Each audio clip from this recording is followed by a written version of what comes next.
Hi everybody, welcome to ZealZaddy. This is our fourth of 5 solo sessions, prologues as it were, to get us prepared for the Magnus Archive starting on January 5th. Tonight's episode is called Split the Pole, and is with Jack, I'll let Jack explain their character in a moment. Before we get started, I want to give you a little bit of warning. The Magnus Archives Miami is a horror campaign that may contain material not suitable for all audiences. We explore topics of deep personal fears to existential threats to humanity, and everything in between is potentially on the table. So listener discretion is advised.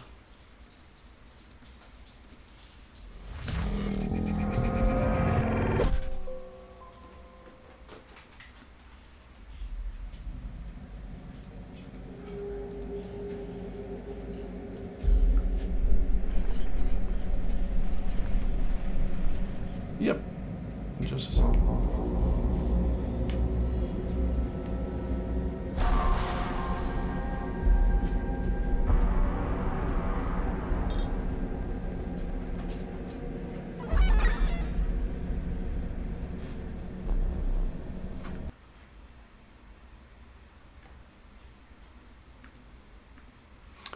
All right. Welcome in, everybody. We have Jack playing Sam Murphy. Why don't you tell everybody who you are, where they can find you, if you're in any other cool games or anything. Let's get started then. All right, hi, I'm Jack. You can find me on Bluesky at Flaming Hotrod-69, bluesky.social. I think that's how the sandals end. I'm still not used to it. Same username on Twitter. And my Discord handle is Megatronus II. Yeah. I'm playing Sam Murphy, a cynical investigator at the Magnus Institute Miami, with who does not believe in the supernatural and thinks it's all a bunch of hocus pocus. Really likes his job at the Institute because it's very easy to get through. Yeah, it's such an easy job. Just a little filing here and there, gathering documents, tapes, what have you. So we're going to start in a place far away from that to maybe not that far away. Fishing with Mace. Mace has a boat out on the water, the ocean out off Miami. And it's a rough day of fishing, that's for sure. In the distance, you can see there's a rain and thunderstorm that's just been hovering on the horizon for a couple of hours, hasn't seemed to move. And you're drift fishing over a little coral atoll or reef that's in the area. The first thing you catch is a bag of garbage. You pull it in and there's a shoe in it, an unopened can of Red Bull, a plastic container with black beans and rice, and a fork and knife. Like somebody lost their lunch, not like upchucked it, just lost it into the ocean when they were fishing and you ended up with it. There's also in there a newspaper in a plastic bag that is kept it dry. And while you're drift fishing for yellowtail snapper, which is pretty common in the area and really good eating. The water's about 30 feet deep, maybe 40 in some spots, so it's pretty shallow. You're able to see the bottom pretty clearly today. Even though the storm is out there in the distance, where you're at, it's very clear. The sun is bright, and you're able to see all the way down. There is thunder out there, but it's not near.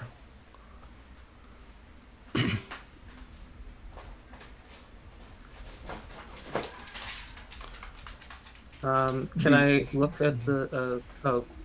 That's okay. Go ahead. Can I look at the newspaper? Yeah, it's a bunch of. It is the classifieds for jobs in Miami, and you're out of work at the moment, and weird that it's even there. There's a place called the Magnus Institute that's looking for an archival assistant. that potentially could be an easy enough job. Hmm. Hold on. He's chewing on a letter he stole, and it's noisy. And you're sitting there looking at the newspaper, and Maze is, should we move to a different place? You want to sit here? You think we'll find anything other than your lunch there? Is there enough for two of us? I know there's only one Red Bull. I don't know. I think we've been out here long enough. But I was wondering, this came up in the last bag of garbage we pulled up.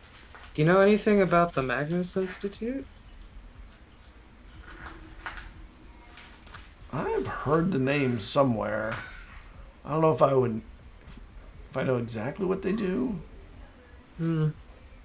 Says here they're looking for an archival assistant.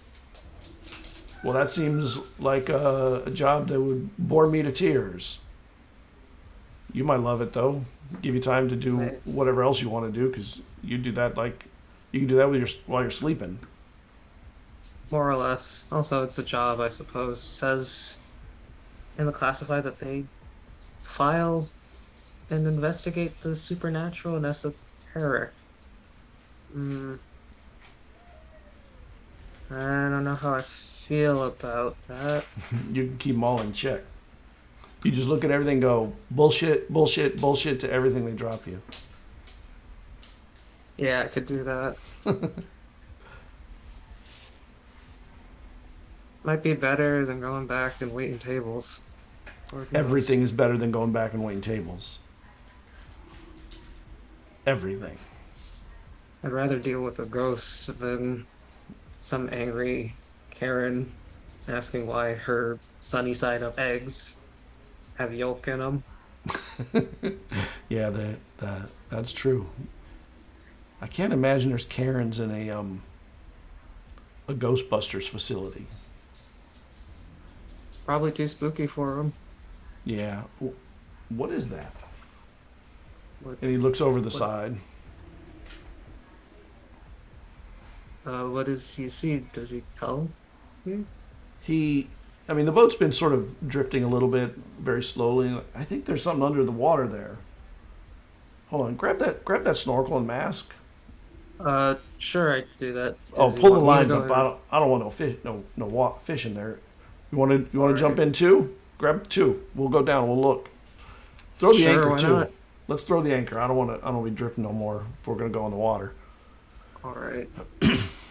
I throw the anchor over and I put on a snorkel mask. And the first thing he does, have you ever been snorkeling, by the way? Okay. Yes. So he cleans the glass on the thing. He clears the snorkel, and he looks under the water real quick. And when he does, he's like, I think there's an airplane wing or something down there. Oh, don't mess with me right now. And he jumps. You're joking.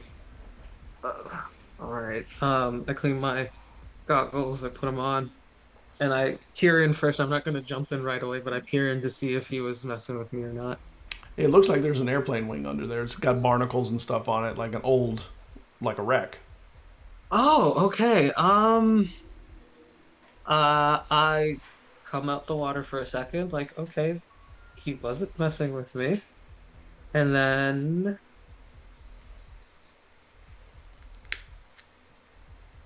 I feel very underprepared, but I still go in because I worry for Mesa's safety, at the very least. Yeah, and he takes a deep breath and starts going down. And he can hold his breath pretty good. He's a water person. He's in the water all the time. Do we see anything else underneath this airplane wing? No. Actually, it looks like the wing is broken off and it's just the wing. Like the plane may be, who knows where it is around here. It's just the wing. Any colors, anything around the wing whatsoever? It's a yellow ish wing. The barnacles have covered a lot of it, and there's places where corals have attached. So it's old. There's not even numbers visible. Whatever paint was on there is either faded or peeled, and it's just looks like a prop plane wing, like a small, like a Cessna type wing.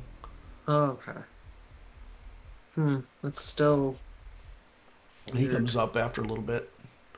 I You see- follow him up too. You see it, right? It's a real wing. Yeah, I That's thought so you were cool. messing with me. No, How'd he nature's get messing there? with us. Well, we are on the edge of the Bermuda Triangle. Planes, they go down here. Yeah, but that's usually because of like signal stuff, not I don't know.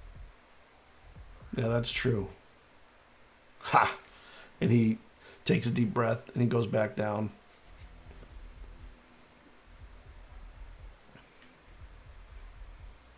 I want to look into things more. Wait, no, I can't.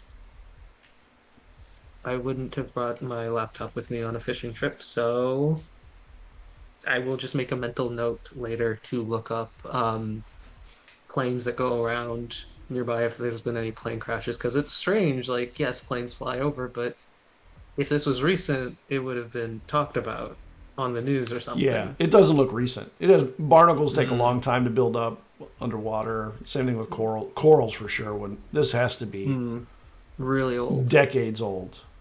Yeah. Okay. I go back down, follow Mace.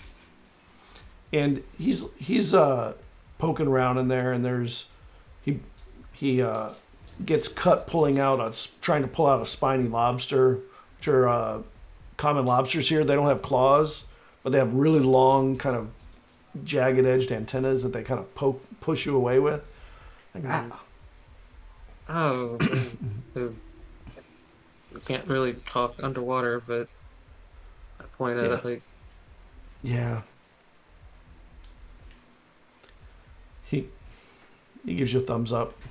okay. And then- and you see a little octopus sort of roll over one edge of the plane. Not big, small octopus.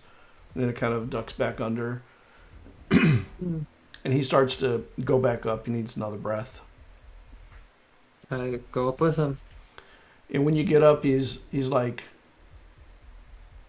the storm's on us now. What the hell? We weren't even in there that long. Oh boy. We should probably start heading back then. Yeah, and you're like, where the hell's the boat? Oh shit, where's the boat? Is it not nearby? And there's rain that's making a gray haze in the area around you. Oh. I mean, the boat's got to be right around here, but the haze is making it sort of blend into the background, probably something like that. I swim forward a little bit and I try to call it to Mace like, think it's this way. Yeah, we got to stay together though. Make sure don't get split up. This ain't cool. Can I reach back for him? Yeah. Okay, I do that and I try to grab on you whatever find part him. of him I can. All Yeah, right, you sweet. get his hand. We're both trudging forward, trying to feel for the boat. And That's you okay. know that storm was on the horizon when you guys went down. There's no way it could have moved that fast. I mean, time. We weren't in there for long enough for time to change that much. Shit. I'm not seeing the boat yet. And he's like, I'm not either. this is the first time you've ever seen Mace have panic on his face. Like, he is... I mean, obviously, there's real reason for concern. That He's- worries me because he's typically chill in the most Yeah. dangerous and treacherous of situations, so this means it's really bad. And I'm trying not to panic myself. What the And fuck? saying, if we just keep going, maybe we'll find it. It's fine. We're fine. We just need to keep looking. The boat can't have. It was anchored. There's no way it could have just Yeah. Let's just walked go away. in a circle and make it a All little right. bit bigger and bigger as we go. Like you can swim good, right? You're a good swimmer. I'm Good. pretty good. Yeah. I'm a good swimmer too, so we can make this. All We right. can do this. Just Right. stay within sight of each other. Don't go drifting away or anything, and swim on the top mostly. Okay. I don't want to lose So you. we You don't do want to lose that. me. And you keep going in circles, kind of concentric circles, kind of around the area, and you widen it out a little bit. And it's you don't know how long it's taken, but you're swimming quite a lot, and you're not running into the boat yet. Okay. Okay. There's got to be maybe something dislodged the anchor and it just drifted a bit further away. How far away are we from like any form of like docking or shore? Oh, you're within 2 or 3 miles of the shore. Okay, that's comforting. At least we can Yeah. Without the do rain, this. you would be able to see the shoreline. Okay, so we're not completely stranded. That's good. Yeah. I turn to Mason. I say, "Do you think it's better if we just cut our losses and hope the boat shows up later and get to land? Because the rain's Oh hell no. terrible." I'm not losing my boat. We got snorkels. We can breathe. We got the masks. The atmosphere is making Sam more and more uncomfortable because he can't logic his way through how the boat disappeared and how the storm just showed up all of a sudden. He wants to leave, but he understands that the boat means a lot to Mace. So Yeah. Both emotionally reluctantly, it means something, but it also means it's a big financial thing. yeah, It costs a lot. boats are very expensive. So I decide, all right, I'm gonna keep trying, Yeah. though I can't think of any other like different way to search. Do you know how to tread water? Yeah, like sort of like you kind of move slowly while like kicking your feet. Yeah. You know Oh, what? I'm gonna take my pants off and I'm gonna make a balloon out of it. Have you ever done that in oh, Boy Scouts? You know how to do that? Have you ever done that? It's easy. no. Okay, here's all you do. And he takes his pants off and he says, "What? Hold on, now watch this." And he brings his jeans behind him and he ties off the ends of the legs. And then he Mhm. pulls it over and goes over his head and it catches air. And then when it hits the water, he ties off the waist area and he Mhm. just sort of leans through it and he has a float. You can do the same, and not a big deal. You never went to All Boy right. Scouts? You were not a Boy Scout? My school didn't really have access to that. I didn't really do Boy Scouts. How the hell do you not go to Boy Scouts? It's like it's how you learn like survival stuff. This storm's not going to last that long. That wasn't that big of a rainstorm on the horizon. We're going to be okay. We'll have our floats. We'll have our masks and snorkels if we need them, and we'll just keep the widening the circle. We're going to find the boat. It's going to be All here. right.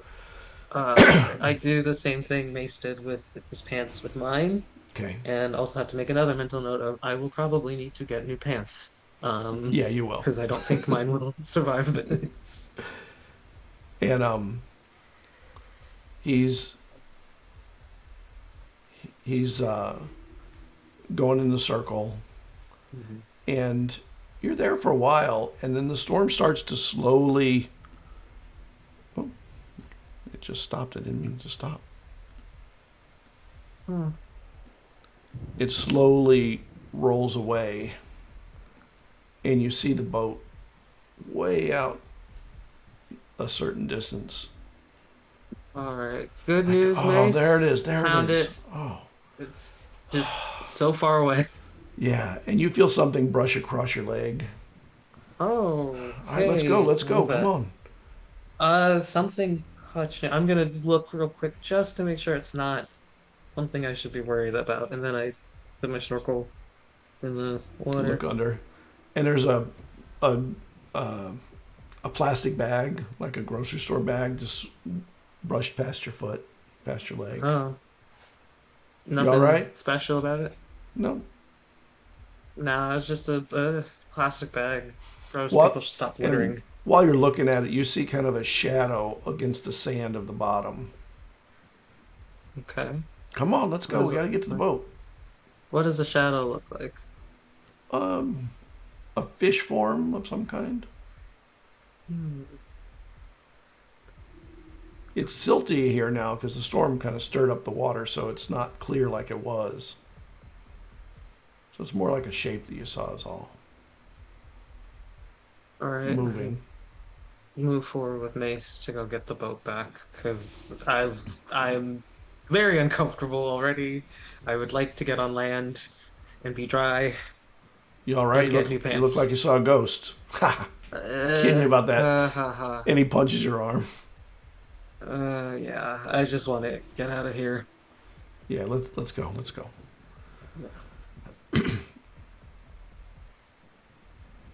Do you feel that? What? I don't know. I felt something brush past my leg. It's probably just another trash bag. I don't see a trash bag, but there's nothing there. So you just feel stuff in the water here. It ain't no big deal. Yeah. Sometimes it's just like the creature or something that didn't see you. And he goes, my foot's kind of burning. Burning how? Did you get stung by like a jellyfish or something? And he looks back and he sees something that looks like that. Oh, let me put that in the chat for you. Make it easy for you to see.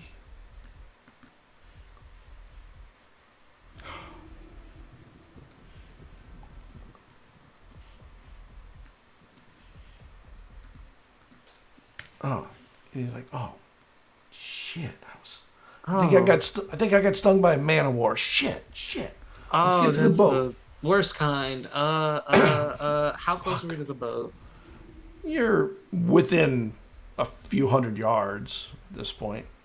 Okay. I think we have to pee on it. I'm not sure if that's. No. I got vodka in the boat. Vodka work too. That's perfect. I don't have to take off my pants. Even better. Yeah. So I'm not really looking forward to being peed on, neither. I'm not looking forward to any of that either. I just, Yeah, just keep swimming. Keep swimming. It ain't coming after us or nothing. And you're swimming, and you're swimming, and you're swimming. And you get within maybe 50 yards, and then Jack, he's swimming, just kind of goes still in the water. Mace? He's not reacting to anything. He's just still. He's not like face down. He's just still. He's face down. Yeah, his face sort of went. Shoot. I go. But his float is holding him up.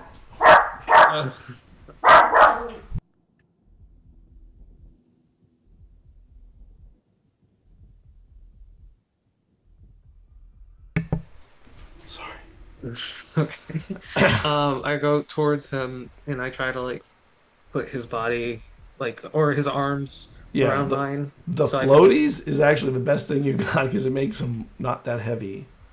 That's great. So then I just pull him over and how close are we to the boat? 15, 20 yards, not that far anymore. All right. I swim with him on me as fast as I can. What the hell? You knocked out. You got knocked out or something. Are you okay? Oh shit! I wonder if I'm allergic to that thing. I don't know. I felt like my breath get tight for a moment, and it kind of pushed. Yeah, let's get on the boat. I got to get the vodka on there. Okay. I got to get that sting dealt with. I help him up first because my throat's tightening up. Oh, my throat's tightening. Where's the vodka? Yeah, it's over by the steering wheel, of course. Okay, where it should be. Grab it from the steering wheel. I open it and I just start pouring some of it on his foot. Oh shit, that stings. Oh, keep pouring it though. Keep pouring. Oh fuck. Yeah, keep doing that. Keep pouring it. You feeling better? Okay. Is the tightening going away? Yeah, I think I'm good now. I think I'm good. Okay, good. That was you had me worried there for a second, bud. Yeah, I had me worried too. Oh, I I didn't know I was allergic to those things. You know, they're not going to normally kill someone. But maybe if I'm allergic, I think it almost put me into anaphylactic shock or something. Like my throat was starting to tighten. I mean, they You don't saved exactly me. do. Shit, Of course, Sam, anytime. you're like a hero. Magnus Institute doesn't know what they're getting. That's all I got to say. All right. I mean, we'll see if they even give me the job anyway. They probably won't, but if they do, then they'll be getting some. They'll be getting someone really good. Yeah. Let's get in. I think I'm done. Yeah. Let's head back. And you realize he wasn't wearing underwear. He was just with his pants. Okay. Sorry. That's all he said. Sorry. I was going commando today. It's more comfortable. We need to find something to cover you up so we don't get arrested for public indecency. And he's sitting there untying his jeans. I'll put my jeans back on. Sure. No That's worries. Fine too. He pulls them up. They're really wet. It's hard to get them on because they're so wet. Uh-huh. All right. Are they on? Yeah, they're on. Sorry. I didn't think I was going to be taking my pants off today. I mean, no one really does, do they? No, they don't. Well, sometimes they do. On the right nights. I suppose. And you get into shore, not to shore, to the docks. You all get out, and people are like, "Any good catch? Got some lunch? You want it?" And he tosses him the bag of black beans and rice and a can of Red Bull. Oh wait, did you want the Red Bull? No, I'm good. Yeah, I don't want to eat someone's floating garbage. Yeah, that's not a good idea. All right, I think I'm gonna probably go to the urgent care just to have this looked at. Yeah, that's good. Do you want me to come with, or? You could drop me off. That'd be good. Sure, yeah. I don't want to be driving until they look at it. And he pays them for the boat, for the dockage and all that stuff. They put the boat away, and he's like, he pays. There's some people there that do the cleaning of the boat, and he just gives them some money. He says, "It's this boat. Please have it cleaned before you put it in the dock. I got to get out of here. I got stung by something." They're like, "Okay." They take care of that problem. All right. You leave. You get them into urgent care. He's like, "You head on home. I'm going to be fine from here. Just want to make sure that, they clean it up. Make sure I don't get anything else to happen. I'll talk to you tonight. I'll give you a call after." All right. See you later, bud. And you get home. Are you going home, actually? Yeah, I don't really have anything else to do. The fishing was pretty much the only thing I had planned. I'm just gonna go home, maybe read. Yeah, and you're tired from all the swimming. Mm-hmm. That was more swimming than you've done in a long time. Maybe ever time. Maybe your muscles might even be cramping up a little bit from the swim. It was that bad. When you get in, how do you keep your apartment? What is it like? It's a studio apartment. You come in through the door. There's a pull-out couch in the main area, and that's where Sam sleeps, but he also just sits there sometimes. Then there's a kitchen a bit further ahead, and then a little small table just before where the kitchen opens up into, and then further down is the bathroom. And there's a little bit of a bookshelf near the couch. How do you keep it? Your level of cleanliness, your level of hygiene, your kitchen, like. So it's clean, but unorganized. You could eat off the floor, but the floor is covered in books and papers and a couple of other little things. All right. If Sam saw a nice seashell, he'd keep it somewhere. Pets? No pets. All right. So you get in, and and the place is mostly in the same shape it was before, disorganized but clean. Yeah. And a couple of your books are on the kitchen table, or the kitchenette table, and had knocked over the salt shaker and stuff. So there's a little bit of salt needs to be cleaned up. Pepper shaker is next to it. A few dishes need to be put away. They're sitting in the drying rack. And the apartment, do you run the AC a lot? Do you leave it warm? Like, how do you... Sometimes I just leave the windows open. I don't know if tonight would be a night where I would. All right. But mostly just to get some of the sea air inside. And you sit down, or you start to rest your muscles after a while, and there's a lot of noise outside tonight. Not raucous, it's a busy night on South Beach. There's people going up and down the beach, and you can always hear a little bit of the chitter chatter and the talk. And there's a little bar right down below where you live that's really nice. I wouldn't say nice, I would say quaint. It's sort of in an alleyway rather than on the main drag, so it's not as popular. And there's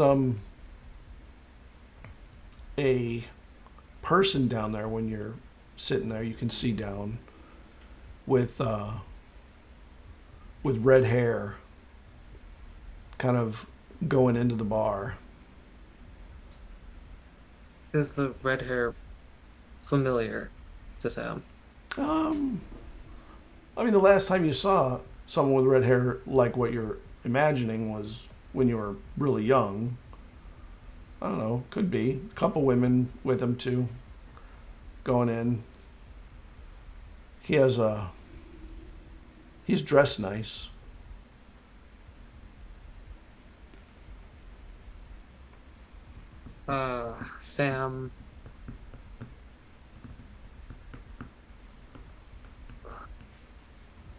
Sam gets overwhelmed for a second.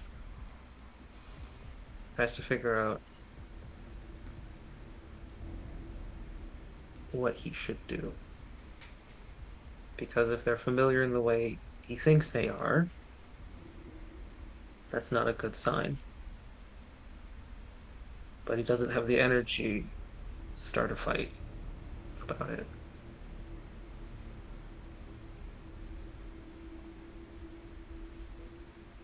He decides that if it becomes a big enough of a problem, then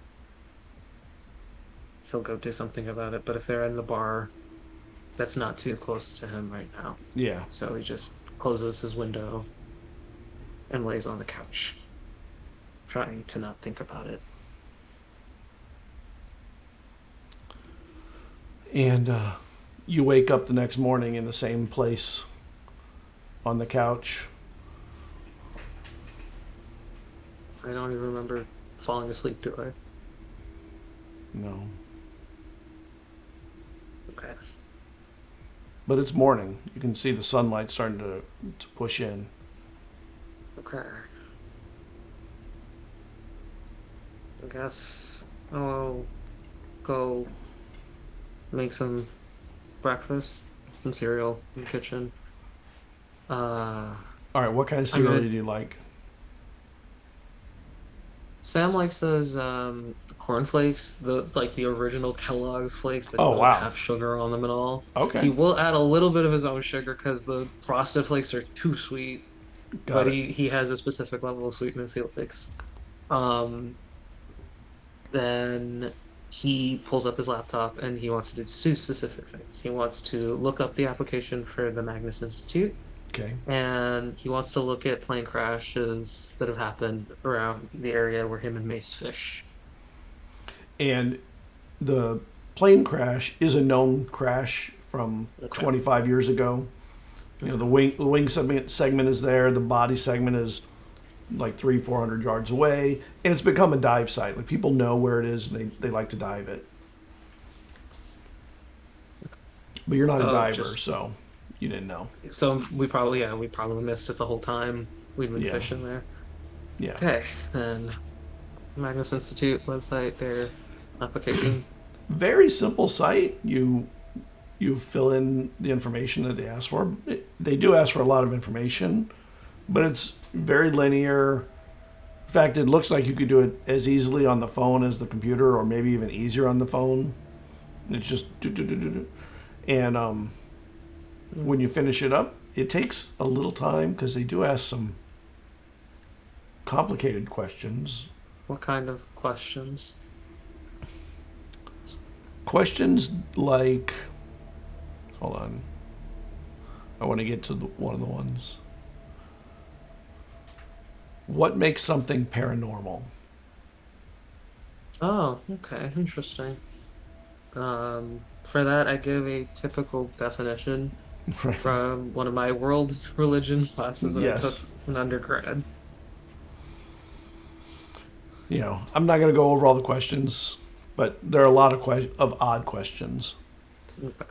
And then, you submit it. It says it's submitted, and then a moment later, you get an email that says we've received your application. We'll get back to you soon. Okay. Which seems very legitimate. Yeah, sure. I'm so used to seeing those emails, I think of just like, all right, I did it. Now I can just do whatever for the rest of the day because I don't have a job. So I guess I'll pick a book from my library shelf. And when you go to pick up the book, you pass the dining room, the kitchenette table, and the salt is still knocked over. But you kind of remember vaguely picking it up, and you almost question your own, like, did I forget to do that? I mean, it's possible. Sam's not. It was a long day, Mm-hmm. and I don't even remember falling asleep, so could have just left it. And I make sure that I do it this time. Like, okay, it's set up, and then I head back to the living room. All right. In your day, what are you doing in the living room? Are you just chilling today? Yeah, because I'm still sore from all the swimming and being worried about Mace. I call Mace just to check in as well. That's another thing I got to Yeah. do. He had called you last night, but you were asleep, Okay. and your phone was on Okay. silent. So, but he said he was good, checking in Okay. with you, make sure you were okay. I text him, yeah, I was good. Just crashed as soon as I got home. And hold on.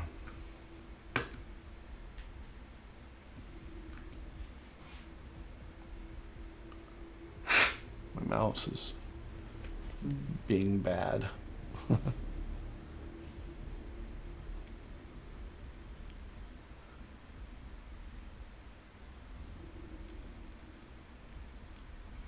You you're sitting there enjoying a moment of respite, just kind of relaxing. Your friend is okay, and the memory of the red-haired guy kind of brings you back to that moment when you were a kid, when the red-haired guy with the two women confronted your grandma. Mm-hmm. And you remember her hissing curses at him, and you didn't know what she was saying, but you knew the tone of voice was serious, and she was using her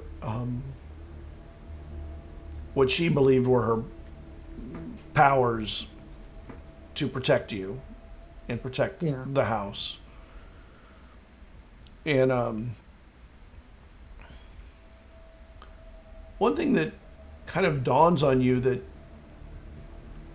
you'd forgotten for a long time, but the guy with the red hair, when he came up to the house, he walked with a straight gait. And when he left, he had a limp a little bit of a limp, but a limp. And you know that limp came on when your mom was squeezing her clenched fist. And something white, like, poured out of her fist when she clenched it so tight. And you look over at the salt on the table, and for the first time you connect that it was salt. Huh. Strange. You even remember when you looked over her shoulder to try and make eye contact with you, and did for a moment, and she stepped 1 foot to the side to block that view before he ended up having to leave because Grandma wasn't letting him in and was not crossing the threshold of the house.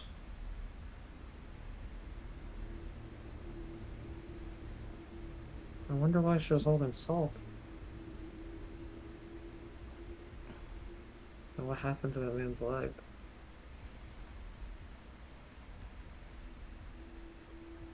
Sam struggles with remembering that moment because that was a moment before things started to go really wrong. Yeah. And he's not very good with those emotions. So he decides to try and distract himself from it like he typically does. And maybe makes a little bit of coffee in the kitchen instead, doing something with his hands. Yeah. You get your book, you do whatever you're gonna do in the kitchen, and you have some time to kind of rest. Like, you were sore still this morning, but through the day you rest up. You feel the soreness in your legs wane. It slowly dissipates as you use them a little. You walk around the office, around the apartment, getting books, going to the bathroom, like whatever it is you do for your routine. Mm-hmm. And the day disappears. You end up with the evening again, and time moves pretty quick when you're daydreaming about these things. Sure does. And there's a knock on the door. Oh, okay. Sam wasn't expecting anyone, and his what's the word? He's feeling a little hypervigilant from the memories and seeing the man with the red hair. So he grabs the cane, his grandmother's cane that he typically keeps at the door, and just kind of puts it behind his back just in case. He's on edge, and he peeps through the keyhole. He doesn't say anything, he just looks through it. There's a girl there. Not a girl, a woman, a young woman. And she lives like a couple doors down. Okay. Sam's had interactions with her? Yeah. Okay. Does Sam know her name? Yeah, it's Genevieve, which is not a name you hear very often anymore. Yeah. Sam says, "Oh, hi, Genevieve. What's up?" We're going to be having a party in a couple hours, and I wanted to just let you know in case you hear any noise that that's what it is. And also you're invited if you want to come over and just hang out for a bit. It'll just be maybe 20 or 30 of us. And you're like, in these apartments? Yeah, that too. It's really small. I feel very cramped already, and it's just me. Sam goes like, "That's really nice of you, but I think I'm gonna stay in tonight. And I don't mind the noise at all from the party, but thank you. And thank you for letting me know." All right. I mean, I just want to make sure you didn't call the cops or anything. Please. I wouldn't do that. I won't. Cross my heart and hope to die. Thank you. You shouldn't do that. You don't want to die. Yeah. And she She turns and she gives you, thank you, you're invited, don't forget, and heads across. Right. And she goes in. There's already 3 or 4 or 5 people you see just in the door, so there could be a few more outside of it. So if there's a party tonight, there's a pre-party starting. Yeah. Sam sighs in relief because, like, okay, cool. It was just Genevieve. It wasn't like anything, or the man with the red hair. Puts the staff back and kind of just sits on the couch, not really sure what to do with All right. himself. Not too long. You don't have to wait too long before you start to hear music. And it starts off a little loud, but it doesn't go down from there. It only goes up. So it starts off not too bad. Half an hour later, it's kind of bad. An hour later, it's just too damn loud. And you hear the door opening and closing, and when it opens, it's even louder, and then it closes when they go in. And but it is a party.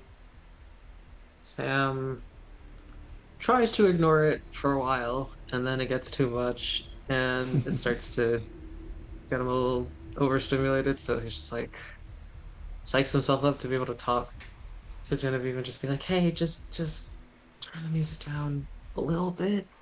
Just a bit. So you go over. And yeah. I go over. And you knock on the door? Yeah, just... Yeah. Nobody hears it. Oh boy. I go a little harder with my fist against the door. Does anyone hear that? No. Alright, I try the door handle and push open. You push it open, and there's a party in there. You smell scents that come with parties. Yeah. And there's bottles of liquor on tables, and there's actually somehow in this little place a bartender mixing stuff. And okay, I'm going to not question that right now. That's not my objective. And it's a throng of people. Yeah, you don't see her. Yeah. Okay.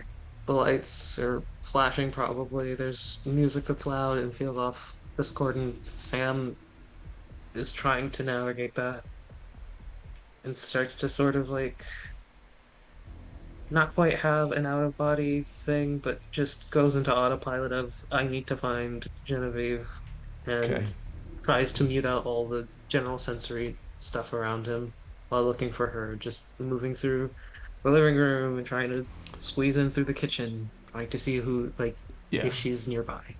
And you go through, also calling out her name, just being like, Genevieve, it's Sam. And there are people, even though it's a throng, they're dancing. I mean, it's not like there's a whole lot of room for it, but it's basically a moving throng of people moving to the music. And this is the first time you realize she has a one-bedroom apartment, not a studio like you. And you can see there's a door. The bedroom door is cracked. And you see a couple of people kind of cross the line of light. I knock on the door. Come in. I open it and I'm like, then the hey, door Genevieve, swings open. in there? And Genevieve is standing there. Oh my gosh, hey. Sam, you made it! And she reaches up and gives you a big hug. I can't believe it! Sam is stiff in the hug and is waiting for it to end. And when you do this hug, you look over, and in the bed there is a man with red hair.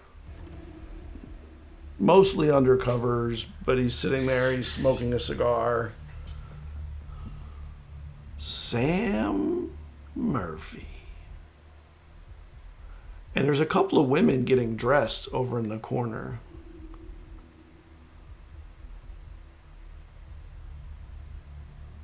Sam. Sam's blood runs cold for a second. Is Genevieve still hugging Sam? Just to, or Well, is the hug she lets ended? go. It ends. Okay, okay. So Sam is rooted She on the pushes floor. you out. Oh, I'm sorry, they're getting dressed. Closes the door and pushes you out with her. Out into the main Okay. room. What's the matter? You need a drink. Can you get it? What do you drink? I don't. Can you get him a Coke? Just plain Coke. You look I sick. hold on to it. I don't drink it. Hey, Genevieve, how do you know those people? What people? The guy with the red hair, those women. Oh, I met him. I met him at the party. He came to the party. You just let random strangers come into your apartment? It's a party. I assume they came with some of the people that he was with when they came in. Okay. Sam You is all right? struggling. You look like you're No, struggling. I, I, Here, you look. Let's get out of here. You look like you need to get some air. yeah, And I need to she get pulls you air. through the bodies out to the into the hallway and closes the door. You look like you're gonna get sick. I might. That those Sam's struggling because he doesn't know how to explain. Yeah, Because one, he doesn't talk about his past at all. right, Two, even if he does, how does he explain that he just gets bad vibes from those people? He has no proof that they did anything to his right. grandmother. He just knows after they showed up, things went wrong. He's debating even saying something to her, warning her, or running back to the apartment and grabbing something to something, or like locking himself in. Um And the door he's opens, panicking. and the man that was in the bed is standing there with just pants on, and he's holding a cane. Everything all okay out here, Genevieve? Sam giving you some trouble. He's a bit of a troublemaker, but I like him for that. Oh, you two know each other? Are you old friends? You go to school together? I wouldn't call him a friend. I would say we're friends to be.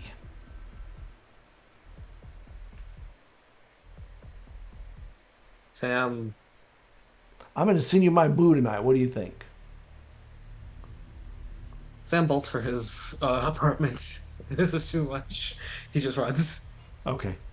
You run two doors over and go in and close the door. Put all the locks, Okay. holds his grandmother's staff, Yeah. curls up against the door, just trying to breathe, trying to make sense of that. How does that man know his name? How his chosen name? Because that's not the name he was born with. Mm-hmm. How does he know where he is? How did he get into Genevieve's apartment? I mean, she wasn't the most security conscious, but he's trying to think of what to do, how to. He can't call the cops because that wouldn't make sense. He can't run. He can't hide in his apartment forever. He hasn't done groceries yet. Um, he's just stuck on the floor, holding on to his grandmother's staff. And you are sitting there, and through the door, you hear, I remember you watching me when your grandmother sent curses my way. She passed after that because I drew the life out of her and sent her to Aiku. I'm None of deciding those are if real. That's I'm not real. deciding I'm deciding if you'll be next. You got your grandmama's hoodoo staff? Perhaps I'd lend you some time in exchange if you got it.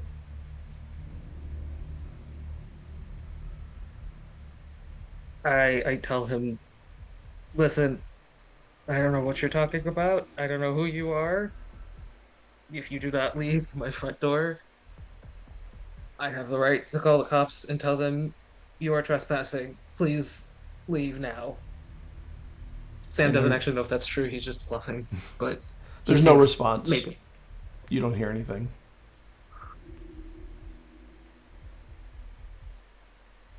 Is there a way to like look under the door and see if there's like a shadow standing? It has a seal on the bottom. I don't think you can see it, but you have a Okay, peephole. great. Okay, so Sam gets back up and looks through the peephole. And there's nothing there. Nobody there. Nobody. Yeah. Okay, he sighs. Oh, okay, that problem is done.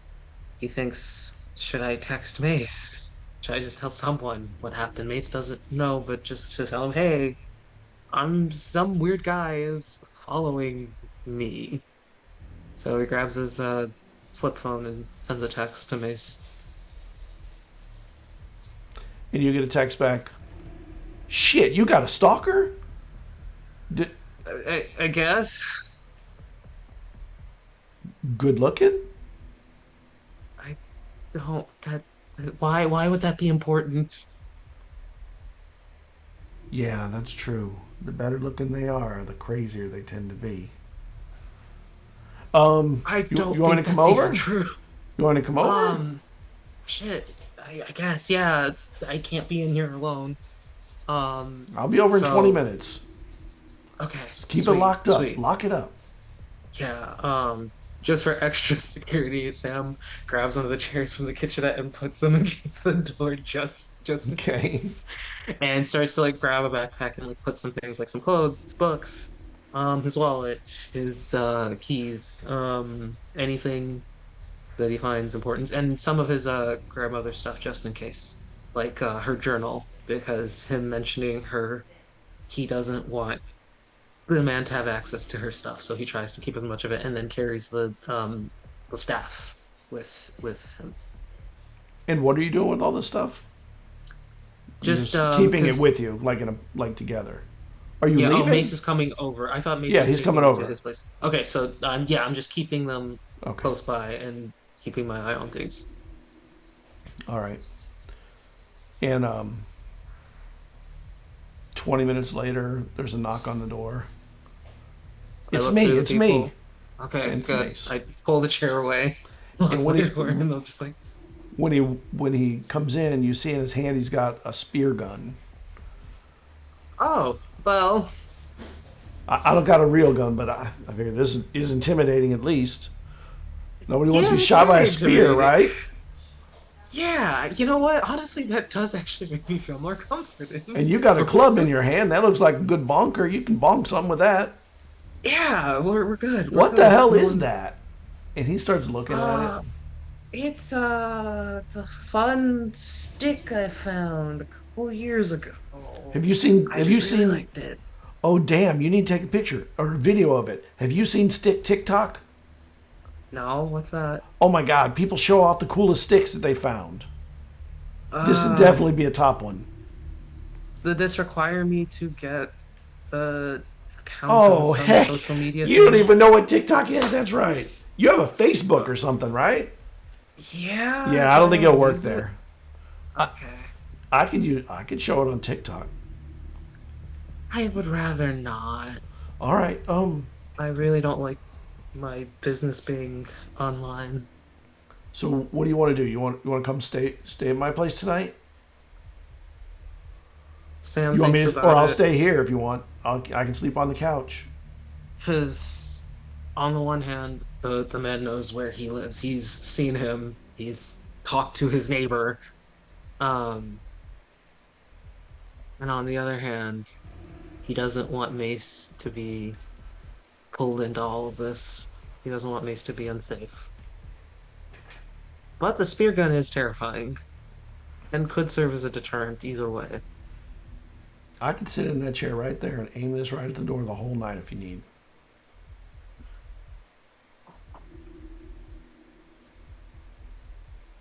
Sam decides to stay because even if even if the man comes back, like he knows where Sam lives. Even if he goes, he still has to go back to his apartment, and he cannot afford to move right now, so he's just stuck. All right. Well, then I'm going to sit that chair. He goes and sits down in it, puts the spear gun on it, on the side of it, next to it, and he has a like a car mount for his phone, and he clips it to it. I'm going to have video on this on your front door in case, you know, police always need evidence if anything goes wrong, and if I shoot Yeah, somebody, I want them to know that I shot him under duress. that's a good idea. Well, they think I shot him under duress, or I set up a trap to shoot someone coming in the door.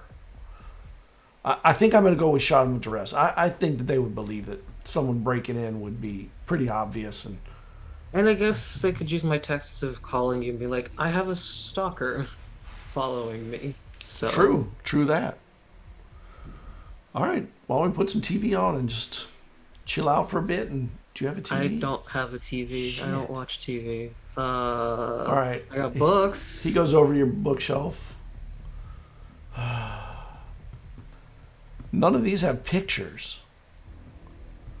Shit. When you read, the pictures show up in your head, typically. Yeah, let me see what you got. And he goes, do you have anything that anybody would recognize that doesn't read much, or no? I'm trying to. Like something like the Da Vinci Code would be recognized by a lot of people, even without being a reader, just because the name or something, like Would that. Brandon Sanderson be recognizable? Because he's popular within the fantasy crowd, but I don't know if he's like generally popular. Not in the general Okay. population. I'll tell you what. You tell me a good book to read. You think I'll like? That's hard. All right, I'll read this one. And he just grabs the top book on your counter. Okay. All right. You may as well grab your book. We're gonna be Yeah. I guess this is our first meeting of our book club, right?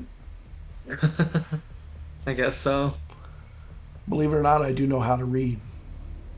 I know we went to college together, Mason. I would be concerned if you couldn't. All right, let's see what I got. And he sits down and he starts reading, sitting with the phone videotaping the door and the spear gun right there. Sam starts to calm down a lot more. He's not as on edge from all of that. And he reads, you read, hours go by. You start to get a little tired. He actually looks wide awake. This book is much better than I thought. I thought I was going to get something really not so entertaining. That's good. That's great, Mace. I think You can go to sleep. I got you. All right. Sam, If I get tries to tired, fight I'll it wake up. you up, but you need to get some rest beforehand. Okay, yeah, if we're doing watches, then Sam feels a little more comfortable with that. He finally just kind of leans back on the couch and falls asleep. And your eyes start to wake up, start to open. The light is coming in and it's starting to wake you up. Okay. And Mace is asleep in the chair. Oh, fuck. Sam shoots up, standing, looks around him like, is my grandmother's stuff safe? Yeah. Nothing Okay. seems touched. Okay, nobody came in. Good, good. Sam decides not to wake Mace up. He'll talk to him later and Yeah. just You breathes. have some messages on your phone. Okay. I flip it open and I look through them. Hold on, I want to look at your character sheet real quick for something. Okay.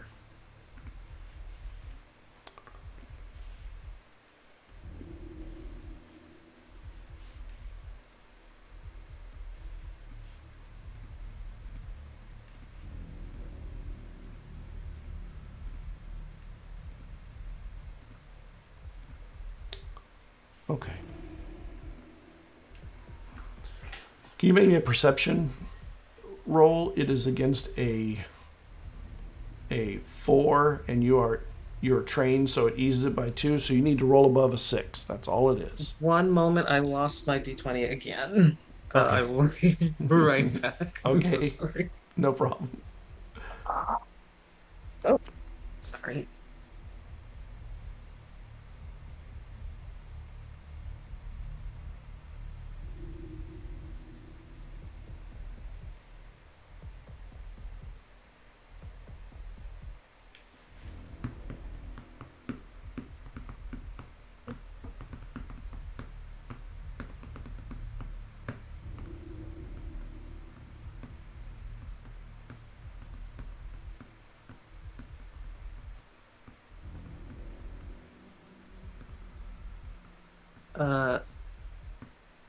Cannot seem to find it. Could I do an online dice roller? Sure. All right, I will pull up. I think Google has one of those now. Oh, really? Wow. I think it does have like a. Damn. I think it has a D6 roller. I'm not sure if it has a D20. D, If you need me to roll one, I can get a die. Oh yeah, it does. Okay, I'm gonna roll the That's cool. D20. Awesome. I rolled a 19, Okay. and I can send you the screenshot of it. No worries. The messages. There's a lot more messages you normally get in a day, and you get a couple of them from the Magnus Institute trying to set up an appointment, like an interview with you. But Shoot. one is from yesterday. Mm-hmm. One is from the day before that, Okay. and you had a couple some other messages. And as you're going through, you realize you missed a bunch of messages over the last 3 days. And then you realize it's 3 days later than the night that you ran into them. Oh, what the fuck? I wake Makes up immediately. Look, no, this is weird. And I, like, smack him on the arm. He's really asleep. Like, oh, what? Okay. Oh, fuck. Hey, Mace. It's Good. It's You're 3 good. days. No, we're What do not you mean good. 3 days? We've been asleep for 3 days. Nobody sleeps for 3 days except in college. I show him my phone, and it's like, I don't miss messages because I hate getting notifications. I have 3 days worth of notifications here. Something happened. We fell asleep somehow for 3 days. What the fuck? I don't know. I don't know if it's possible that you could be so stressed you sleep for that long. And Or he you looks just over at lose his track of phone, time. and my phone's still videotaping. That's fucked up. For 3 days? That's not possible. No, it's not. It's not. It's stuck on a frame at the end. Great. That's awesome. Can we at least see the video? I don't have a phone charger, but Yeah, make me a perception check. He starts rewinding. okay. Oh my god, my phone is full. Shit. If it tapes so long, it's full. And he's like scrolling, and he's having to scroll through the video so long. I got a 14. The salt shaker on the table is not on the table. It's in the corner of the kitchen and on the ground. Someone came in while we were asleep. I don't know. They would have had to get through your door's locked. He's looking at the door's locked. The doors are still locked? Yeah, that's not possible. Oh boy, okay. All right, here's the video. Let's sit here. Let me go. And he goes and sits at the table and he puts it up there. Let's watch this. It's gonna be a long video. So after you fall asleep, it's almost like the light flickers and then it goes dark. Almost like a dimmer on your light, and you don't have a dimmer on your light. Yeah. And the door unlocks itself and opens. And you see a like a haze, sort of in the shape of a person, come in, and it sort of turns and looks around, but you don't see a face. You don't. It's like a blur in space, like somebody smudged their appearance, and you see it sort of move about the room, and it stops at your kitchen, and it gets pulls out a stick. And when I mean a stick, it's like a bent, gnarled stick kind of thing. And it hits the salt shaker and knocks it over to the end of the room. And then it puts it away. And it disappears from the camera in the direction of where you were sleeping. Is there any other parts of it, or did it get stuck after that? No, it's still going. Okay. An hour or two later, it kind of goes across again. And you see your books kind of move a little bit, but it doesn't knock them over. Just sort of like it's looking at the titles and stuff. And then it leaves. And it closes the door, and the doors relock behind it. Okay. Dude, what the hell was that? What the hell was that? What's wrong with my camera? Cameras don't go blurry on people. They sharpen. It's probably because it went dark.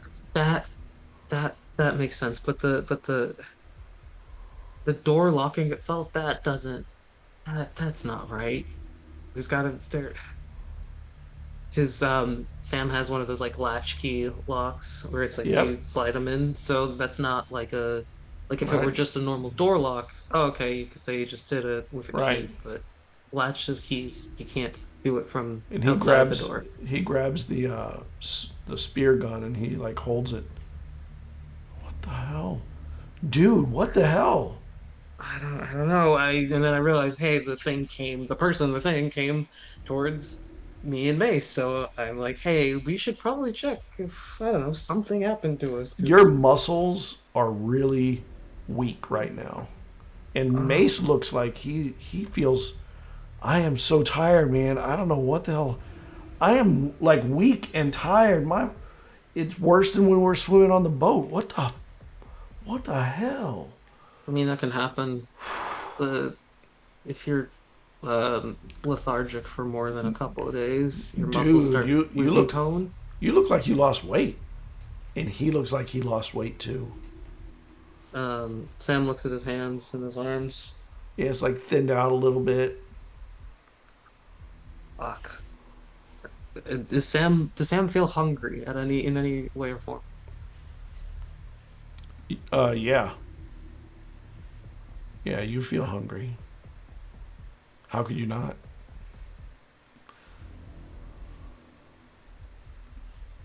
Can I get another D20 roll? All right. This is a level 5, but you have 2 levels in this, so you need above a 9 because it's easy 2. Okay. I got a 20. Oh, nice. So you remember the other day when the guy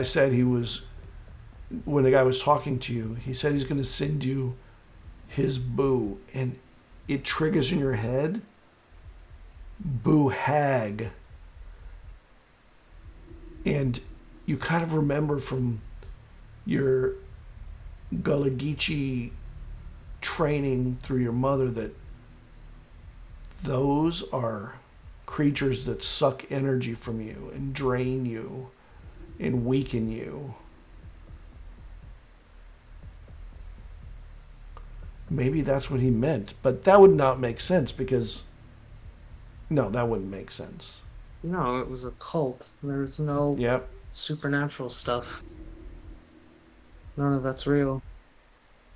There's something weird is definitely going on, but it's not ghosts. They must have sent someone, I don't know, with a really powerful magnet for the latchkey, and I don't know, they might have drugged us, so we slept for a really long time, and now we're so tired, and we haven't eaten in days. Did you drink at that party? You said you went over to the party? No, no, I Okay. don't drink, How so I they've can. drugged you?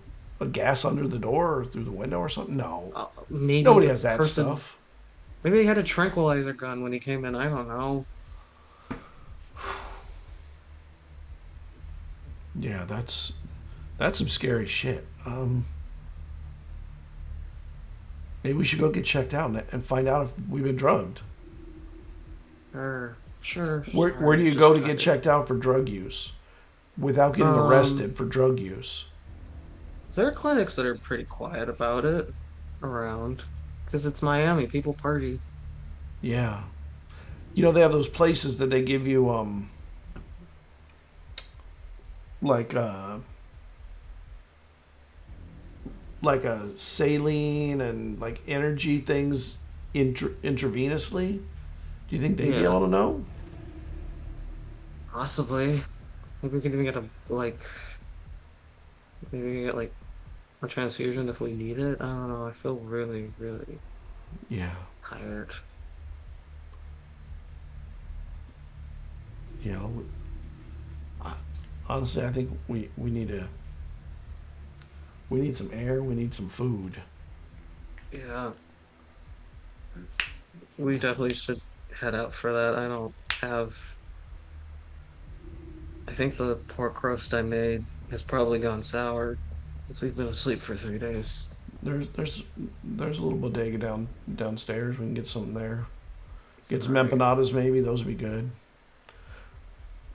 And he opens the door, and across the hall you see Genevieve coming out. Oh, hey there, Sam. Oh, and Sam's friend. You all Sorry, this right? is Mace. Sorry, we're Hi, tired. Mace. We did. Did you see anyone after the party come near my apartment? No. I mean, you ran off, like, like you ran off, and then that was it. I went inside. What happened with the man with red hair? Where'd he go? He came in and got the rest of his clothes and his two girlfriends and left.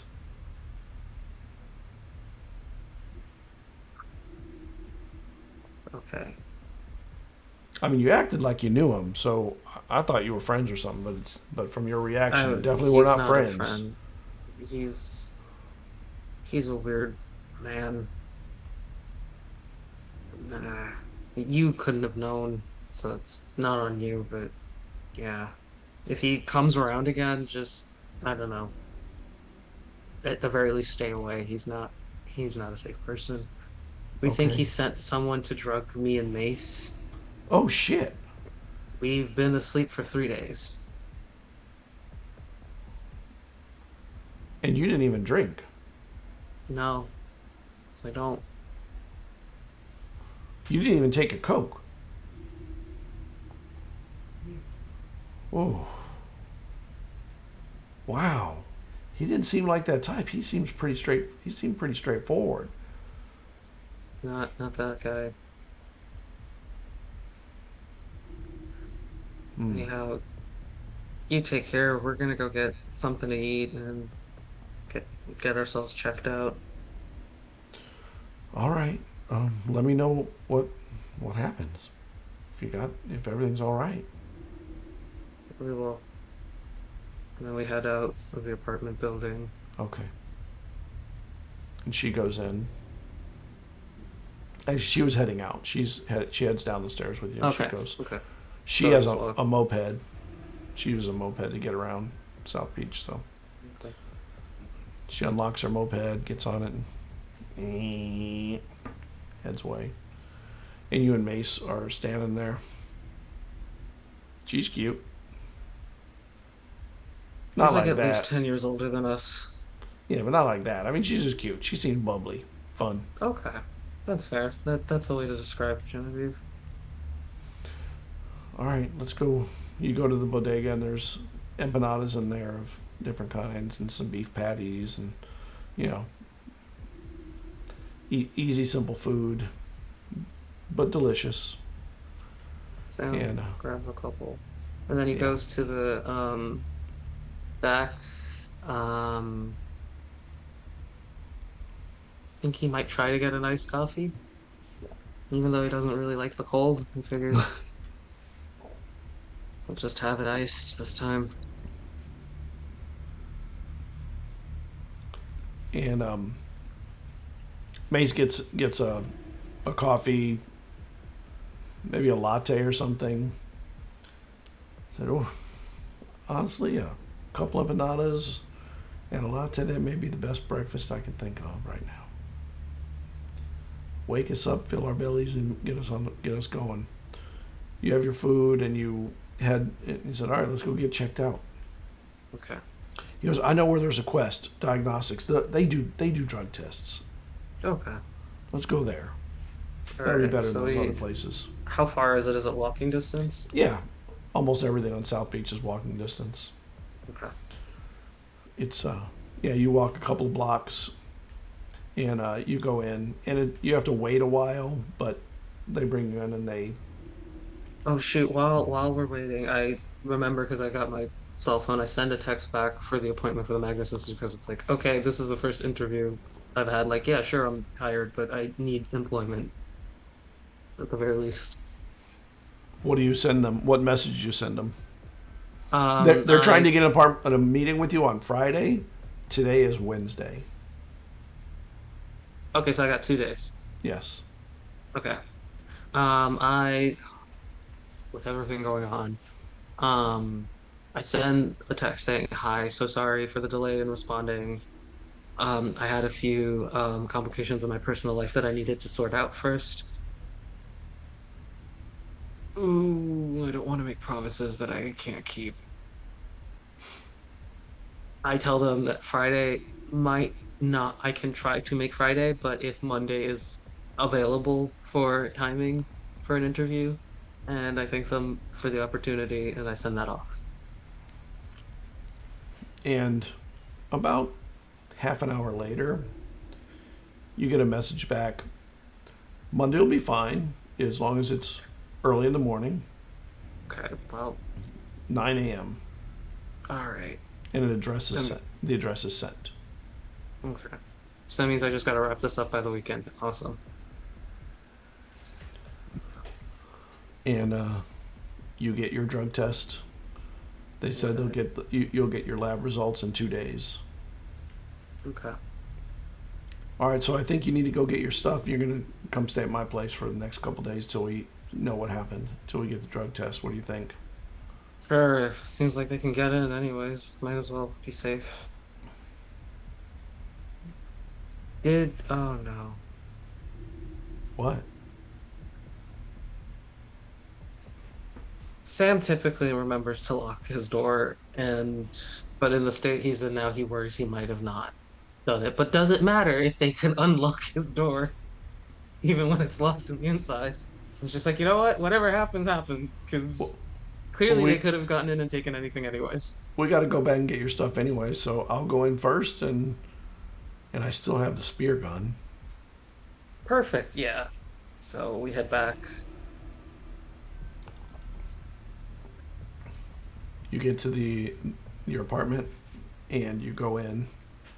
He goes in first, spear gun out like a police with a spear gun. All right. That makes Sam laugh a little bit. There's no, it's good. No problem. Get your stuff. Let's get out of here. All right, since everything's already packed up, Sam grabs it and his grandmother's staff and then heads out. Let's go. And you get down. He has a car. Yeah. And you head to his apartment. And you get to his apartment. You've been to his apartment before. He's got a 1-bedroom. He says, "I'll take the couch. You have the bed. Make sure everything's good." Which do you prefer, Chef Boyardee or Campbell's soup? For later. Campbell's soup. All right. It's the chunky kind though, so it'll be good. Uh, is there a way to get rid of the chunks? What? Is there? Is it really just that? There's nothing. We can pick up Can I just get food. the soup part? Oh, we could do that. Let's just go Yes, get some food. please. Yeah. Yeah, that would be great. All right. We'll get food. Let's go. Let's go to the grocery store. And you go to the grocery store. You pick up all the stuff that you're gonna have, and bring it back. So what are we gonna do for a couple days? I do have some board games, chess and life, Sure. and because you got nothing to do, right? Nope, nothing to do. I When, got when an you, interview on Monday, but oh hell outside of yeah! that, And he yeah, goes for but a high five thing. You know, puts his hand up and high fives you. Hell yeah! you know, At the yeah, it's Magnus from Archive the place. yeah, they got back really fast, which is surprising. I think they got back same day I applied. That's that's not normal It is when nobody for applies work. for the job. How many people have library science or whatever it is, archival understandings? Most people can't do that. Not a lot of people, yeah. Yeah, you're probably one, and you're probably the only one. Oh, I don't want to make you feel bad. Yes, Maybe there's two or three. You're competing with them. maybe. You'll be fine. You'll be fine. All right. And the day passes, and the next day nothing happens, and the next day nothing happens, and you're on the. It's Saturday now. Okay. Things seem to be okay here. Should we go check your apartment at some point? Make sure, see if anything I mean, happened. sure. At the very least, we should make sure it's still there and it's not burnt down or something. And he goes, he brings a car over, and you all head back. You check the apartment. It's fine. Looks just like it was before.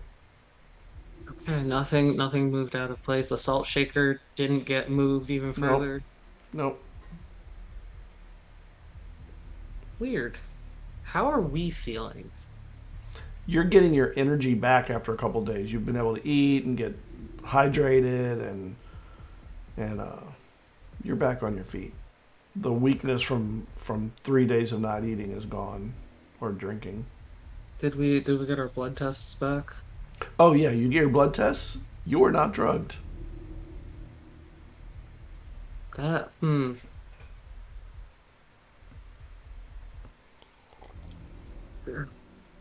So I make some mental note to look into why would people sleep for 3 days straight without influence of drugs? Yeah. Um, Sunday comes and Mace goes. I go to Universalist Church down the street. If you want to, it's like non-denominational religion. I don't even know if I'd call it really religion as much as congregating with people that have some faith. I know you don't have no faith, so it's up to you. You can come or not. No biggie. Not is fine. You can enjoy time on your computer and doing whatever you do. 'Cause Sam has to get ready for his interview tomorrow. But at the same time, he kind of doesn't want to be alone because of I, everything, all the feelings that have come up. So reluctantly, he's like, sure, he'll hang out with Mace just a little bit more at church and then go back to his it's only an apartment. hour and a half or so. It's not a big deal. All right. They don't even really bring God up much. It's more about people being spiritual or whatever. He says, all right, well, I walk because it's not that far. And Okay. you walk. It's So we it's walk nice. together. It's a nice Sunday morning. There's no rain or anything. And he walks around the building and goes, down the alley in the back. And you hit Lincoln Road, and there's a Universalist church a few buildings down. Lincoln Road's a really popular road. It's all walking. There's no cars are on it. and there's all kinds of little. This is where most people go shopping. There's a couple churches there. There's some hotels. It's very Art Deco styled, and it's pretty and it's nice. A little expensive. It's kind of swanky. If you want after, we can go get you some clothes for your interview if you need them. Do you have them? Actually, yeah, I need new pants because we ruined my other ones making floats the other day. All right, let's do that. Let's get you ready. And you go into the church, and through the church, it really is very undogmatic. It's really more just about connection with the community. And Well, I think this is Sam's first time in a church because, well, a a sort of Christian church, yeah, more or less. So he's kind of just fascinated by. He's taken classes on churches, but he's yeah, never really been in one like that. So he's just kind of fascinated thinking about the things he learned in his classes and yeah, trying to put them in context. yeah. This is about the most unreligious religious institution that you've seen. It really doesn't talk about God or anything. It talks about people. You finish up. It's like 1 o'clock. Said, all right, let's go get you some clothes. And you go walk around Lincoln Road looking at different clothes. You find the clothes you need. And you head back. It's probably 4 in the afternoon by this time. You spend a few hours just kind of walking and shopping. Okay. And you go through the alley, and Mace stops. And he looks down at the corner of the building, and there's a dead chicken there. And there are chickens that run around all over Miami and South Beach, like just wild. But this one is beheaded. There's no head on the chicken. Okay, we shouldn't go near that because it's probably a biohazard. Yeah, I'm not going to touch that. Okay. Let's go. And this is on the corner Of the building. of the apartment building? Yeah.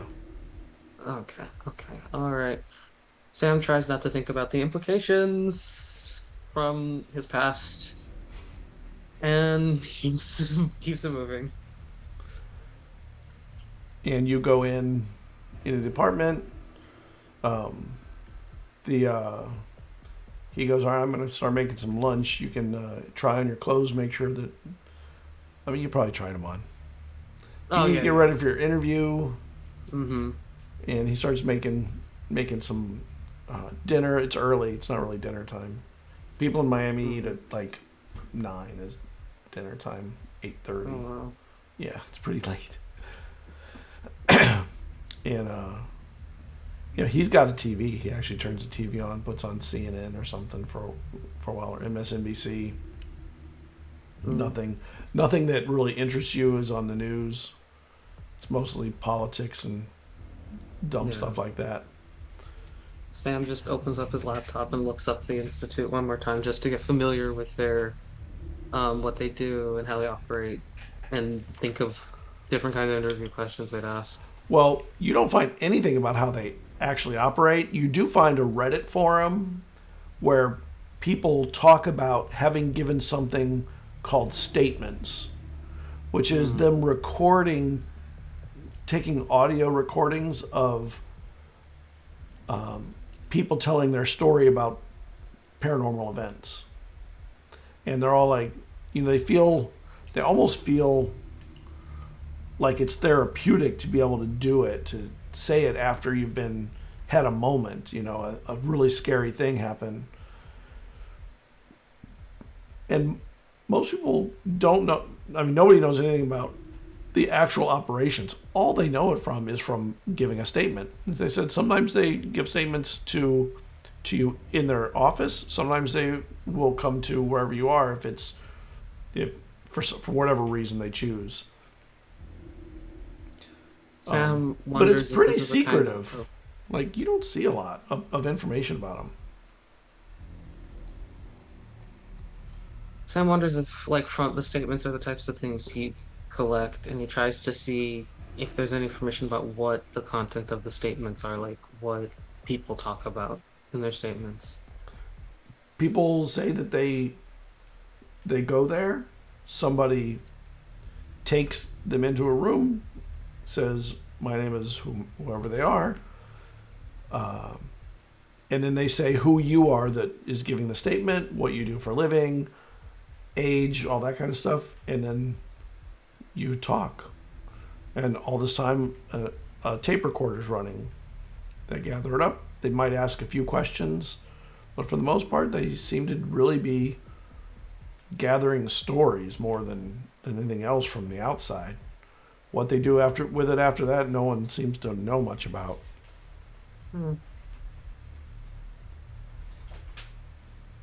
Sam, Maybe a research role? yeah, like not quite phenomenology, but just trying to get firsthand experience from people as like Yeah. a starting point to understand perspectives. Not a terrible method, especially when you're dealing with something as subjective as paranormal experiences. Yeah. Um, Make me a Sam D20 figures. roll Okay, for your research. Go on. You can keep talking while you're getting your roll done. sure. My roll came back. I got an 11.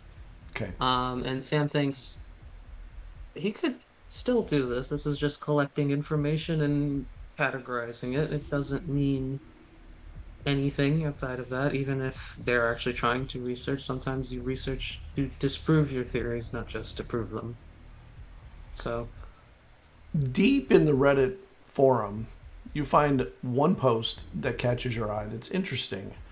Some guy says, I was a cop in Miami-Dade, and I know that the Magnus Institute has a police liaison that works with the police when needed, but I was never part of that team or that department, but I do know that they have some kind of connection to the police department when they need it. Sam finds that strange. Why would the Institute need a police liaison unless they're doing shady things with their research? Or they're collecting more information from the cops, which is still shady.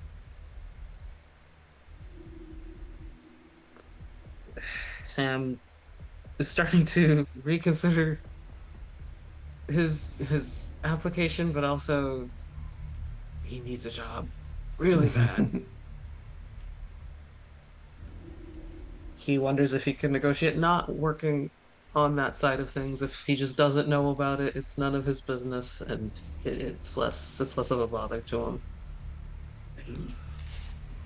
That's a question you can ask tomorrow, probably. Yeah. Um,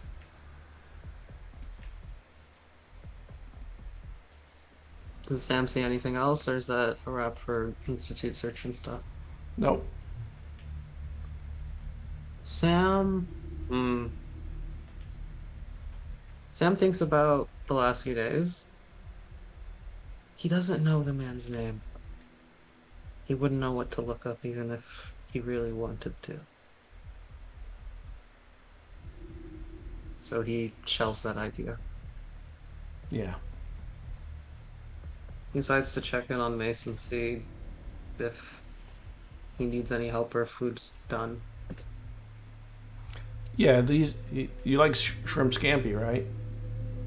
Yeah, I can Pasta, eat. shrimp, garlic, olive oil, butter. It's pretty tasty. Okay. And he has some pasta with it, and he sets it out, brings it out. All right, you ready for your interview? Ready as I'll ever be. Awesome. First thing in the morning, I'll drive you over. I don't even know if it's that far, but I'll drive you anyway. Appreciate it. Appreciate it a lot. Let's This has get some been sleep. like, yeah. And you go to sleep. He goes to sleep. You wake up in the morning, and it's the light starts coming in. It feels like a good day. Like, okay, time. your alarm went off normal. You woke up with the time you needed. Shower, brush your teeth, clean up, shave, get everything perfect, and you head out and you get in the car and you start driving. About a block or two down from where you were, you see from the back a guy walking with red hair and a couple of women around him, and he's walking the same direction you're going, but just walking. And it's early in the morning. He's got and there's other people with him, not just the two women, but probably does he 5 or see 6 me in people. mace? No, Does he see me in mace? Okay. I sort of sank into the chair a little, and I whisper, talk to Mason. I'm like, I just saw my stalker with a bunch of other people.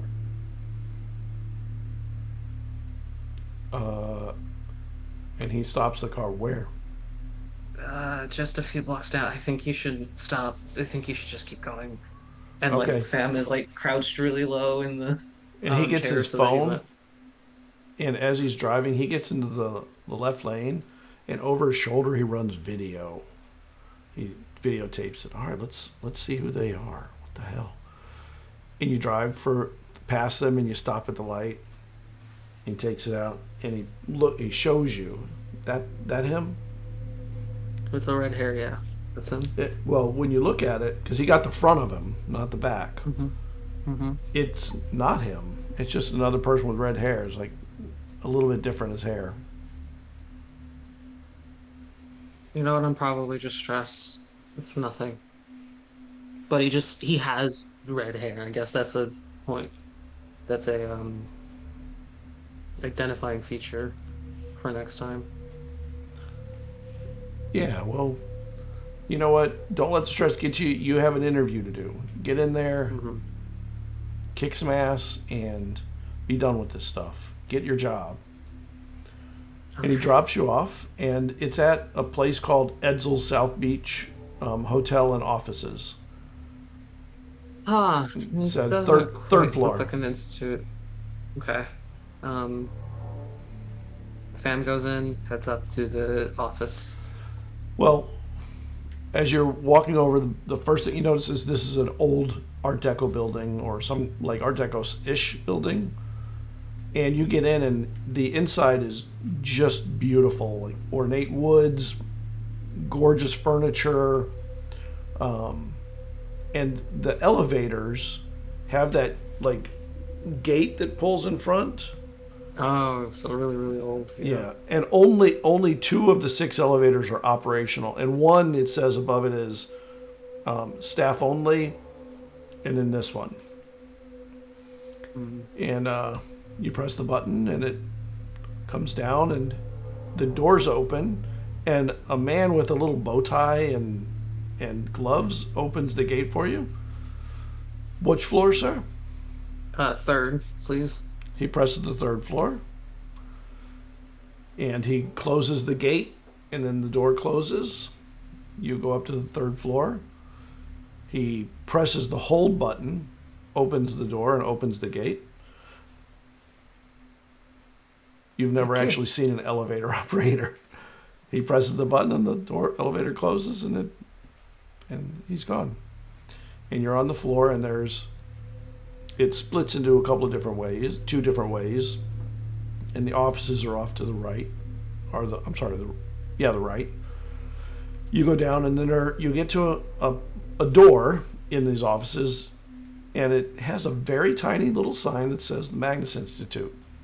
No logo or fanciness, just type.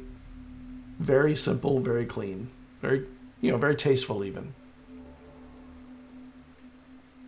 Takes a deep breath and goes right in. You go in, and there's a woman sitting at the desk. Actually, let me pull up my info on all the staff. I want to make sure.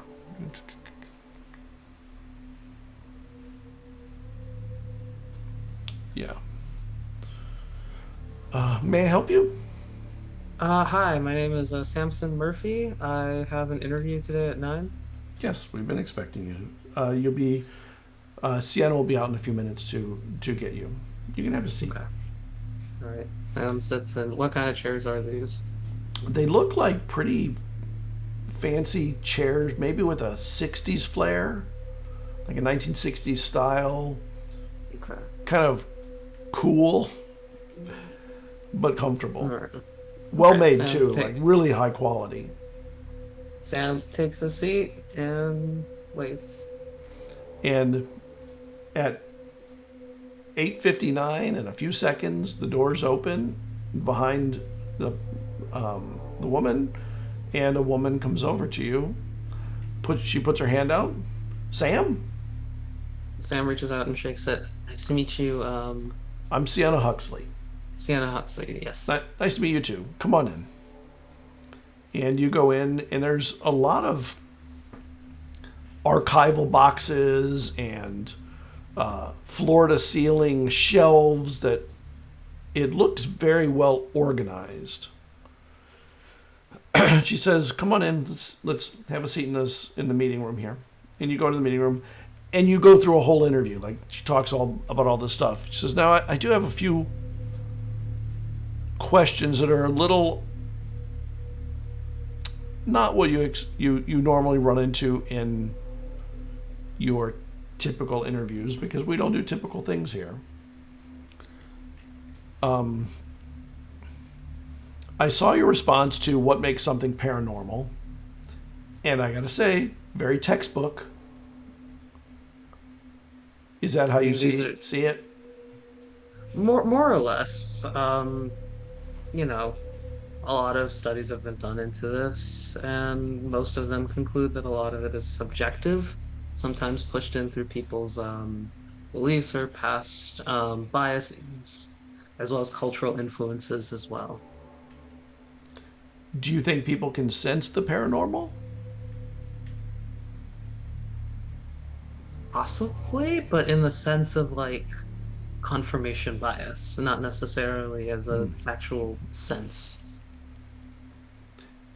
Do you feel there's any danger to experience paranormal activity?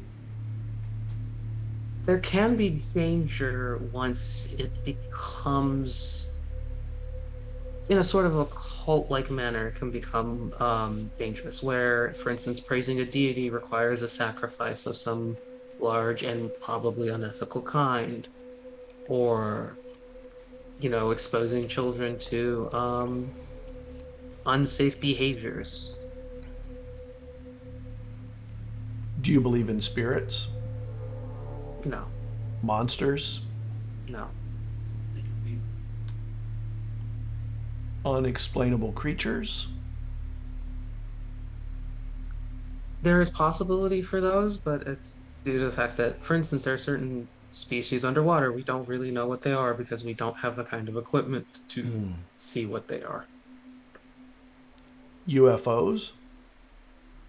Probably government aerospace experiments. So why do you think people do discovery type work on paranormal activity for a living?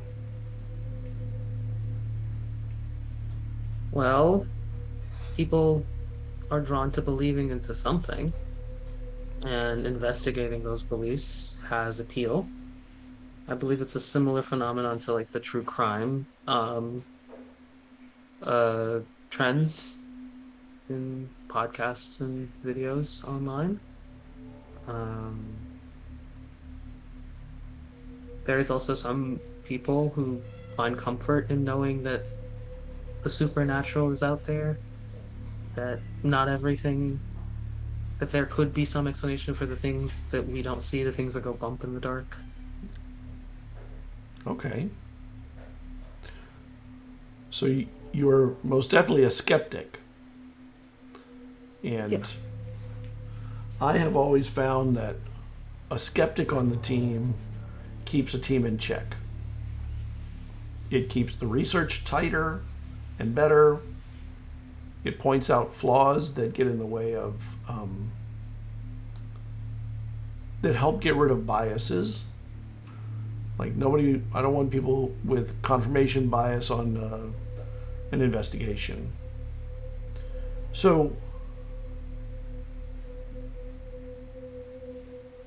I think it would be a really good thing to have you come aboard. I think you bring something that we don't have, and could maybe shed some light from a different perspective. So I'm going to make you an offer I'll send you an offer in a few minutes. I have to talk to my HR person. Are there any questions you have for me before I move forward with this? Yeah, one specific question. Is this your typical office of operations? It feels very small for an archival institution. How many people do you think we have working here?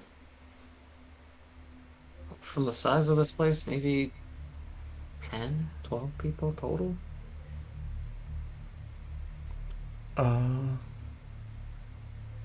We have close to 60 people working here. Wow. You've seen two rooms. We have more rooms back Oh, in okay. here. Oh, okay. All right, that makes sense. Anything else? Um,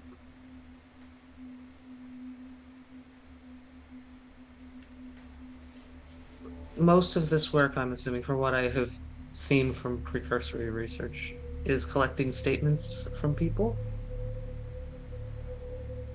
Well, that's the face forward part of what we do, and we document that, and then we archive it. We decide whether before it's archived, we decide whether it's to be investigated, and we have an investigatory team, which actually I would be probably putting you with the investigatory team and be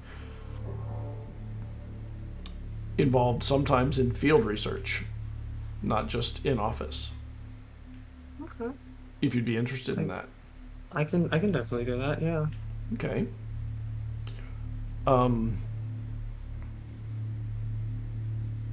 The team that I'm interested in putting you on is going to be, it'll be a smaller team in the office. It'll be hold on, I got to count 1, 2. It'll be 5 of you working under the field operations director, and you'll work together all the time. Mm-hmm. So you will be part of a 5-person team. Investigating paranormal, supernatural activities. You will be taking statements as part of that, usually in the field.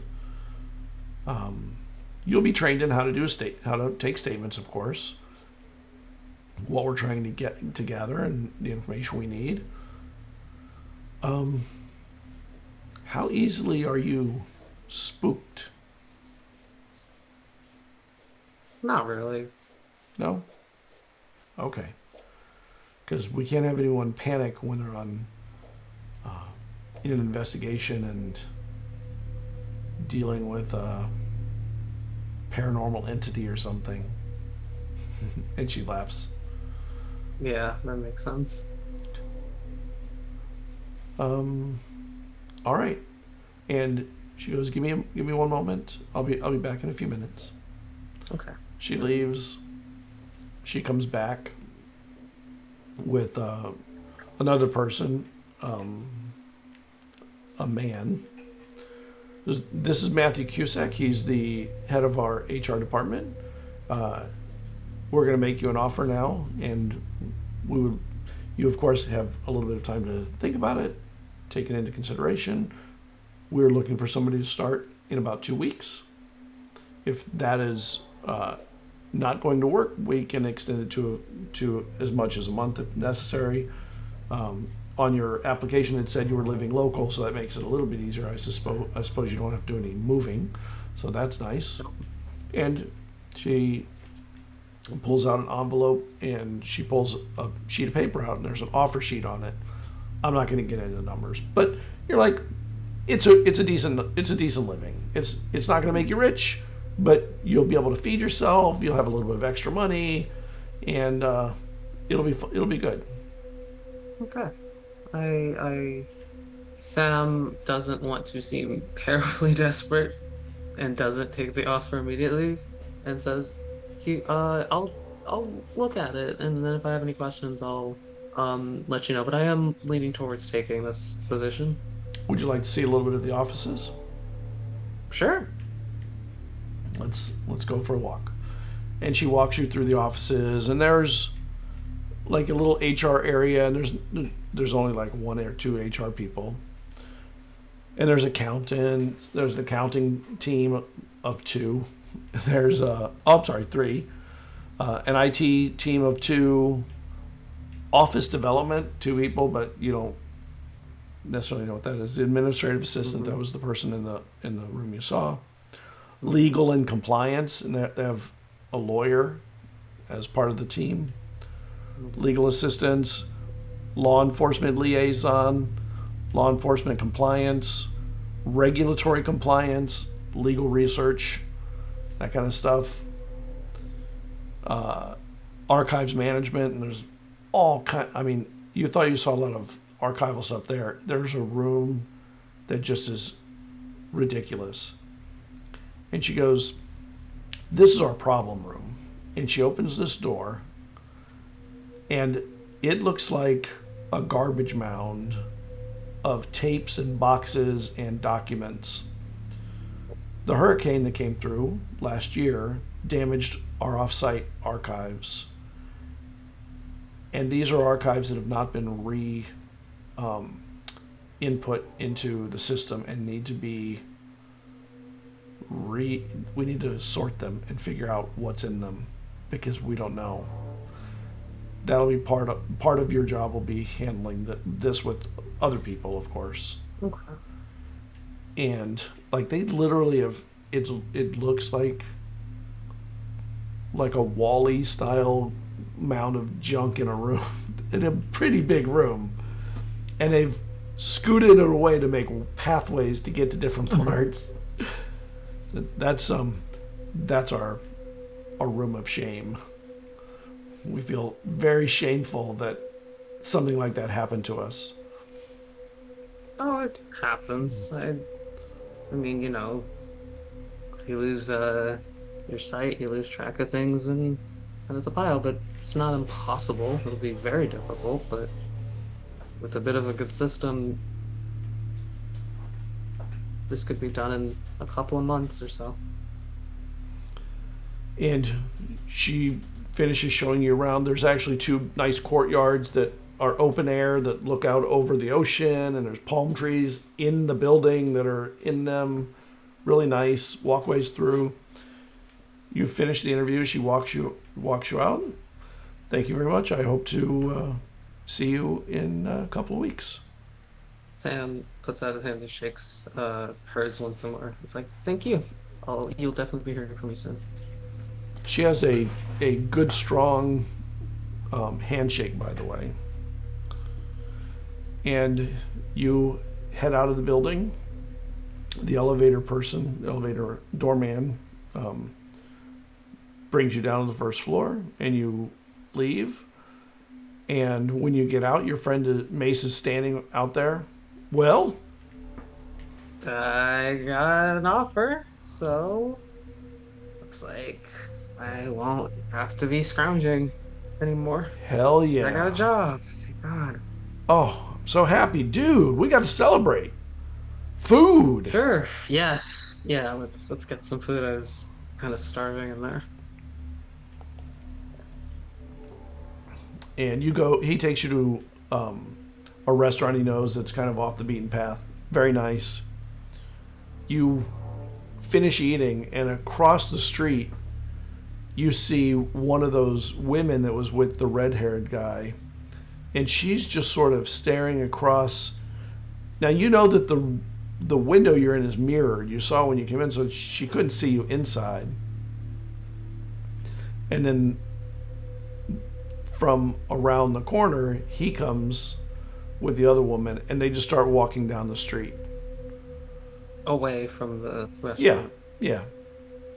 Is there a way I could get Mace to see any of that? Yeah. Yeah, you could point out the woman, and then you I point watch. out. I'm like, that woman was with the guy that's been stalking me, and we watch as like the guy shows up, and I'm like, that's him. That's a guy. He takes his phone out. I gotta get a photo. We gotta get a photo, dude. We gotta find out who these are. Okay. Zooms in, click, click, and he sends them to you. Okay. And How do we do a search? well, you'll have time for that when we start. And this is where we're gonna break. We're gonna break Alright. with you staring out at him walking down the street away from you while you celebrate getting your job. All right. Well, thank you. Thank you, everybody. We will see you on January 5th for the first episode of the Magnus Archives, and also on January 3rd for the final solo episode. My head seems a little off, and it's blocking all my light. It's really super annoying. See you then. Have a good night, everybody. Bye. Bye.